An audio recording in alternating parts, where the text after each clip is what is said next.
بسم اللہ الرحمن الرحیم۔ السلام علیکم۔ ایک عالم دین پینسل سے بیٹھے کچھ لکھ رہے تھے۔ ان کا بیٹا قریب آیا اور تتلاتے ہوئے دریافت کیا، بابا آپ کیا لکھ رہے ہیں؟ اس عالم دین نے مسکراتے ہوئے اپنے بیٹے سے فرمایا، بیٹا میرے لکھنے سے زیادہ اہم یہ پینسل ہے جس سے میں بیٹھا لکھ رہا ہوں، اور میں یہ چاہتا ہوں کہ جب تم بڑے ہو جاؤ تو تم اس پینسل کی طرح بنو۔ اس بیٹے نے تعجب امیز نگاہوں سے باپ کو دیکھا اور پھر بڑے غور سے پینسل کو گھورنے لگا، اور وہ اس کی کسی ایسی خصوصیت کو تلاش کرنے لگا جس کی بنیاد پر بابا جان اس سے پینسل جیسا بننے کا مطالبہ کر رہے تھے۔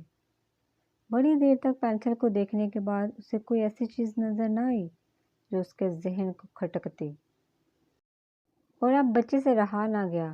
آخرکار باپ سے معلوم کر بیٹھا، بابا جان اس پینسل میں ایسی کون سی خصوصیت ہے جس کا سبب آپ کی خواہش یہ ہے کہ میں بڑا ہو کر اس جیسا بنوں؟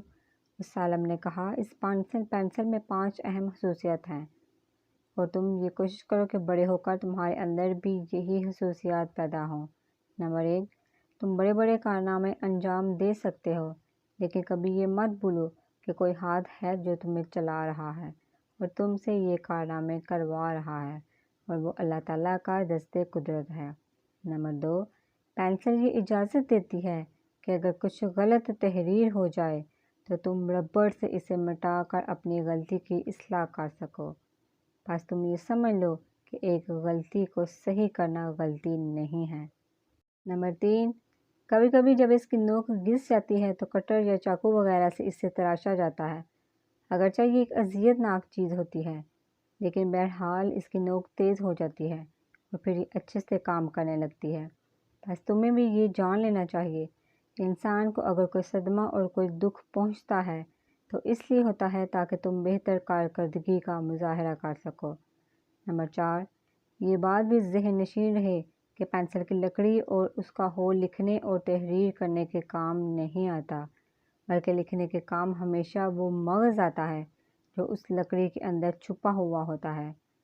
بس ہمیشہ تم اس چیز کا خیال رکھو کہ تمہارے جسم کی کوئی اہمیت اور حیثیت نہیں ہے، بلکہ اس کے اندر چھپی تمہاری روح اور ضمیر قدر و قیمت والا ہے، جسم نہیں۔